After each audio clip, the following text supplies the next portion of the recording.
শেরপুরে জামায়াত নেতাকে হত্যায় জড়িতদের শনাক্ত করার পরও গ্রেফতার করা হচ্ছে না বলে অভিযোগ করেছে দলটি। দুপুরে দলটির কেন্দ্রীয় কার্যালয়ের নিয়মিত ব্রিফিংয়ে এ কথা বলেন জামায়াতের সহকারী সেক্রেটারি জেনারেল এহসানুল মাহবুব জুবায়ের।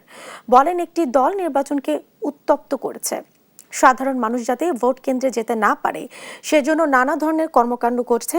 জামায়াতের নারী কর্মীদের হেনস্থা ও হামলার অভিযোগও করেন তিনি। নির্বাচনে শান্তিপূর্ণ পরিবেশ ও অপরাধীদের গ্রেফতার করা না হলে কঠোর কর্মসূচির হুঁশিয়ারও দেন জামায়াতের এ নেতা।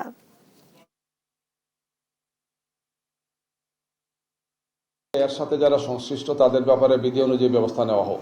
এখনো কোনো খুনিকে গ্রেফতার করা হয় নাই। অবিলম্বে সেই খুনিদেরকে গ্রেফতার করে প্রশাসনকে, সরকারকে, নির্বাচন কমিশনকে প্রমাণ করতে হবে যে একটি সুন্দর, সুষ্ঠু, শান্তিপূর্ণ নির্বাচনের জন্য তারা যে প্রতিশ্রুতিবদ্ধ।